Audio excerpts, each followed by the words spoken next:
السلام علیکم. آپ کو انتہائی افسوسناک خبر سے آگاہ کرتے ہیں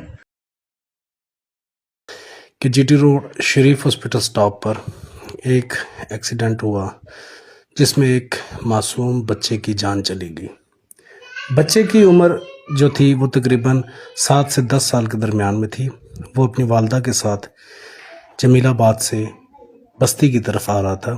اس کی والدہ شریف ہسپتال سٹاپ پر اتری رکشے سے اترنے کے بعد جو ہی اس نے کرایہ دینے کے لیے بٹوے میں ہاتھ ڈالا اور ایک ہاتھ اپنے بچے سے چھوڑنے کے بعد وہ اپنا کرایہ دینے میں مگن ہو گئی، جبکہ بچہ اسی فرصت میں بھاگ کر جی ٹی روڈ پار کرنے لگا، جس کی وجہ سے ایک گاڑی جو پک اپ لوڈڈ تھی بھوسے سے، اس گاڑی کے ساتھ اس کی ٹکر ہوئی۔ ٹکر ہونے کے بعد بچہ جی ٹی روڈ پر جا گرا اور گاڑی کے جو ٹائر تھے وہ بچے کے سر کے اوپر سے گزر چکے۔ بچے کا موقع پر ہی جو تھی وہ ڈیتھ ہو چکی ہے، اور جس گاڑی کے ساتھ بچے کا ایکسیڈنٹ ہوا وہ گاڑی آپ ویڈیو میں دیکھ سکتے ہیں۔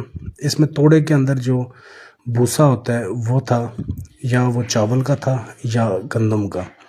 باقی گاڑی کا جو نمبر ہے پچھلی سائڈ سے نظر نہیں آ رہا تھا، یہ سامنے جو آپ اس کو دیکھ سکتے M4970۔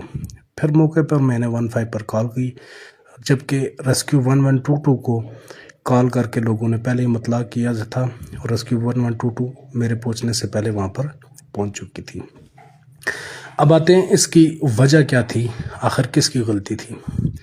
اب جن کا بچہ گیا ان کے لیے تو بہت بڑا صدمہ ہے، اللہ تعالیٰ ان کو برداشت کرنے کی توفیق دے، لیکن یہاں پر جو غلطی تھی وہ چھوٹے بچے کی تھی اور اس کی والدہ کی بھی تھی، کیونکہ ساتھ ہی تقریباً 10 فٹ کی دوری، 10 فٹ کے قریب انڈر پاس تھا جو وہاں پہ یوٹیلائز کرنا چاہتا تھا۔